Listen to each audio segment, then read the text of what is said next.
Hello, everyone. It's my honor and privilege to introduce Rachna Rao, co-founder of Foodie Buddy, to this webinar. Rachna has co-founded a very interesting startup called Foodie Buddy and has been doing so for a long time, has been working with and leading them for a long time. Foodie Buddy is an interesting platform. I'll ask her to talk about it, but in this current age and time of lockdown and COVID, food remains an essential service, and she's been helping a lot of entrepreneurs take on some of those challenges in this space.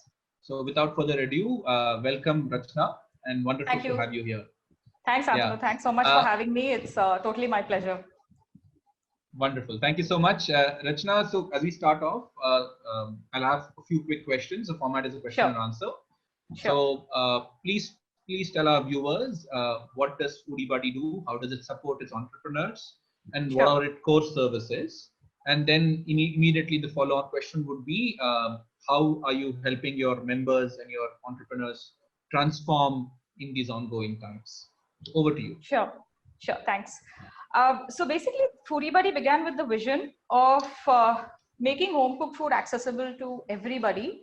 And we've always tried to do this by empowering people who are good at cooking, home chefs who are so talented. We wanted to give them an opportunity to basically showcase their talent, express themselves through their cooking, and also it's an opportunity for income generation, right, for these home chefs. So we have an app called Foodie Buddy, which basically brings communities together. And it's been live for a few years now in large apartment communities in Bangalore, where people buy and sell food from each other. So that's the first product that we launched as a part of Foodie Buddy. What we've done recently is actually just a few days ago, we've launched a second product, which is only for home chefs, only for home food entrepreneurs. And it's a product that's completely free to use for them. And the reason we've done it is because what we realized was, while our Foodie Buddy app focuses on building communities with buyers and sellers, there are entrepreneurs all over the country, and not just in apartments, right? There are people who sell food in their own WhatsApp groups, on Telegram. There are people who really figured out how to become entrepreneurs and actually start selling food from their own homes. And we met many of them during our journey. And what we realized was they have certain pain points that we felt we could solve.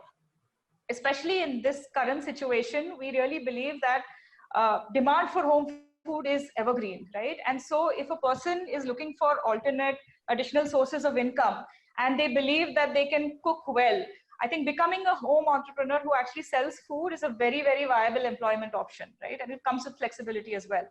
So what we are doing with our Chef Buddy app is we want to empower them and enable them from a technology perspective.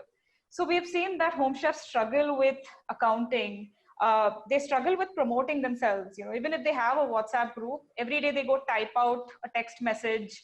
There's no way to differentiate themselves. Most editing software and all of that is not easy to use, right? So what they can do using the Chef Buddy app is create menu cards.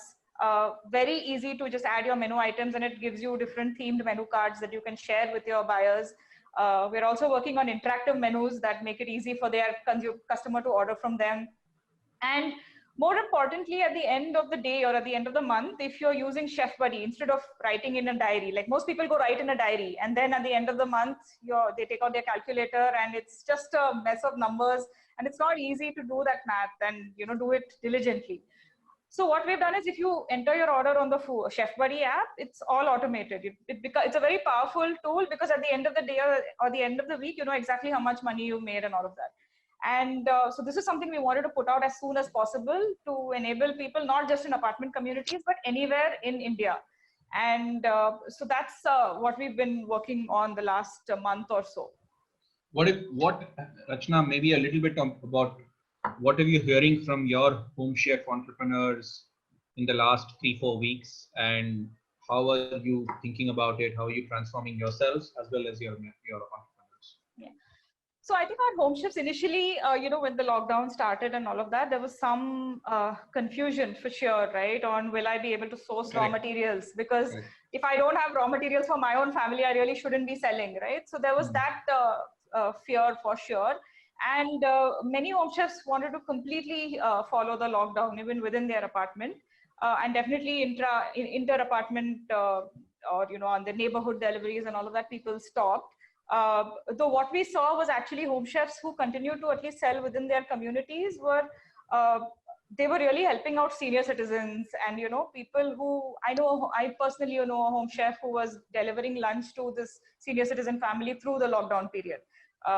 Because they couldn't cook, they're 85 and 87, and so these kind of things were definitely happening. So I think there was a initial confusion, but right now home chefs are back. They are selling food again, and I think for people who are now from a consumer perspective, people looking to buy home cooked food, that's definitely here to stay, because people are doing their home housework, they are doing office work, children are at home. It's just not easy to find the time to also cook meals, right? 3 times a day.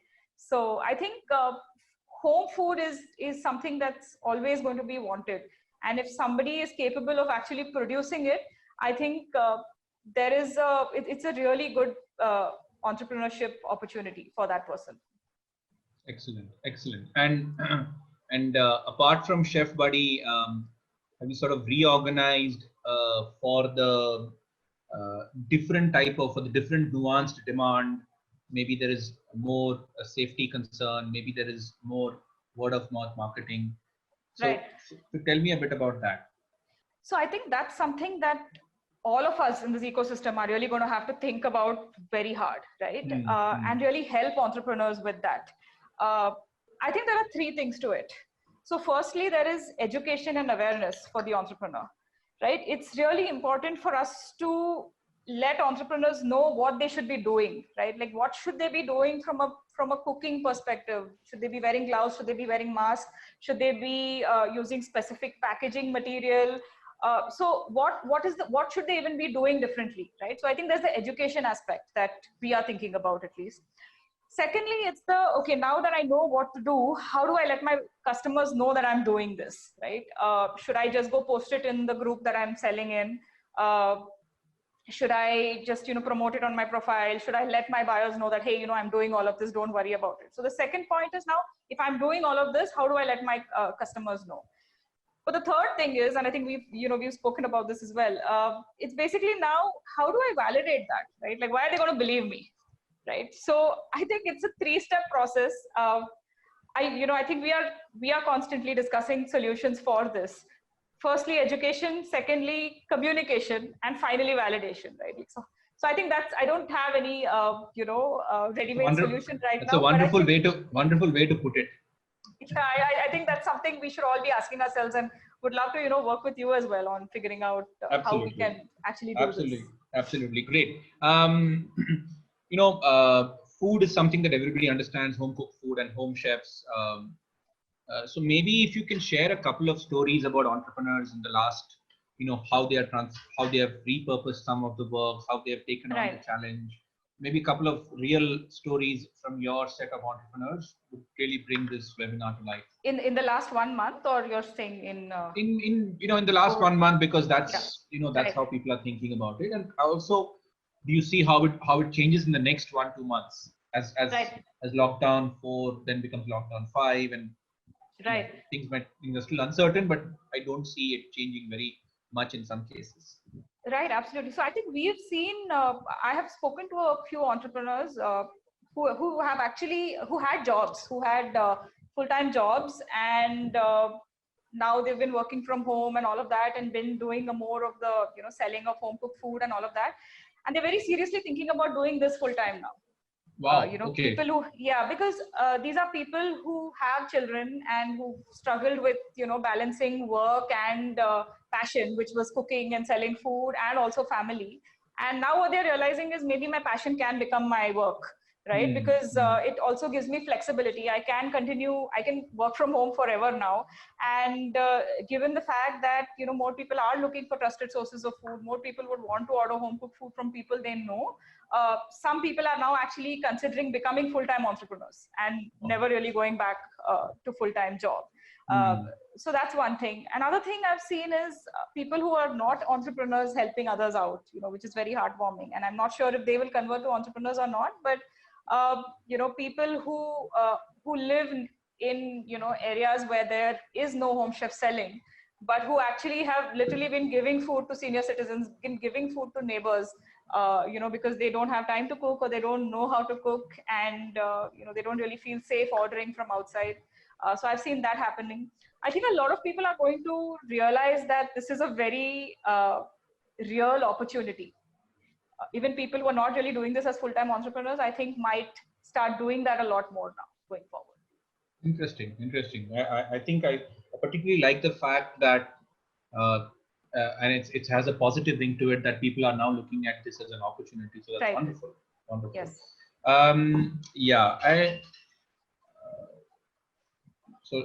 So the next question, Rachna, is in terms of as we see these challenges coming up, tell us what you think Game as an organization and Game as an ecosystem can do to help these entrepreneurs. You mentioned a few things, and we obviously want to work with you. But we are also an alliance of many other partners. Some people in the knowledge space, some people in the marketing space, etc. So maybe if you can tell us how we can help these entrepreneurs take a crucial, not just a business, but a need for the customer, which is food. Then we can all work towards that one mission. Yeah, absolutely. So I think the first thing that we already discussed was building trust, right? I think the entire ecosystem needs to figure out how to help small scale entrepreneurs build that trust and, not let them get, affected by the situation. I think the second thing that Game can definitely help with is, I think, sourcing, right? Like you said, you have a lot of, you talk to different people in the ecosystem that could potentially maybe help with sourcing of raw materials, ingredients at a cheaper rate. Is it possible to help them source organic produce, right? Which is not as expensive as going to an organic store and maybe, buying that from there. Because I think using organic ingredients is another way for them to also help build trust. Another thing is packaging. I have come across many entrepreneurs who know how to, cooking is not a problem. Delivering the food is also not a problem, but figuring out how to package it, right? Getting packaging on a regular basis. Like we've thought about creating a database, a repository of every single packaging store in the city and then the country. Right, that's not easy to do, but if that existed, and if any entrepreneur, any home, food entrepreneur can just go there and put in their locality and know exactly where the nearest packaging store is, I think that would be incredibly useful. And I think also, I think another thing that people have told us about in the past is eco-friendly packaging. But yeah, again, eco-friendly, that's also robust and, ensures that the food is safely transported is something that needs to be figured out.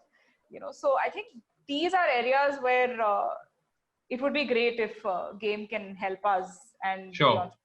Sure, absolutely, and we'll work together on this as well. Absolutely. And finally, Rachna, as an entrepreneur development person yourself, and you've seen so many, what in terms of insights, in terms of what you've seen across thousands of such entrepreneurs, women specifically, and I specifically say women because you have yourself seen a lot more.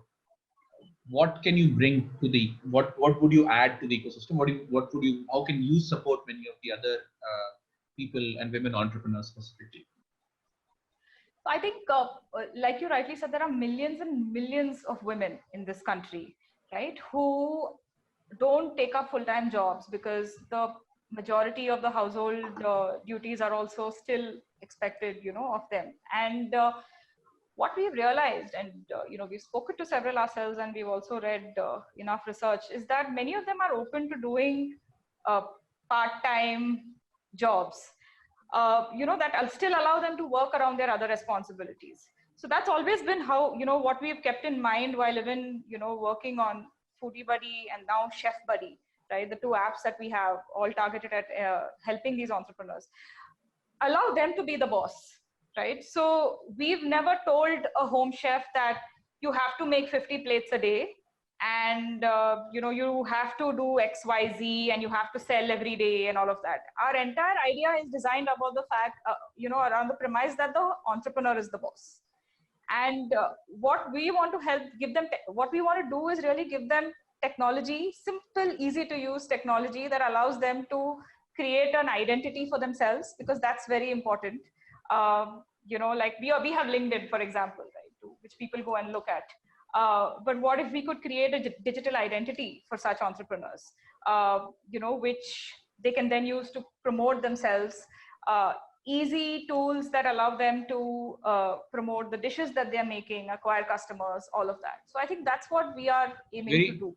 Absolutely. Very insightful. I think the last one, at least it opened up my eyes to thinking about entrepreneurship, which can also be supplementary to whatever jobs they're doing. Right. And that's a good thing as well, right? That adds to the confidence. Yes, absolutely. And many of them can then, if it works out, go and become sort of bigger. I think that's wonderful. Almost all the entrepreneurs we met are doing this for two reasons. It's the economics of it, definitely, but it's also the sense of identity. I think, one particular home chef told us that, when my family members go out to work and they come back and they have, something to show for it. They actually have a job title and all of that, right? But even I make amazing food, but nobody outside, my family gets to really taste it. So I think just hearing that validation from people around you that, wow, this is amazing. Like, I have not tasted anything so fantastic. So I think identity is also very important. Yeah. And I think on that in very interesting and positive note, Rachna, thank you so much for this thank you so much, time Thanks that you for having me. And look forward to working with you more and more on this as we go. Absolutely. Thanks so much. Bye-bye. Thank you. Bye. Bye.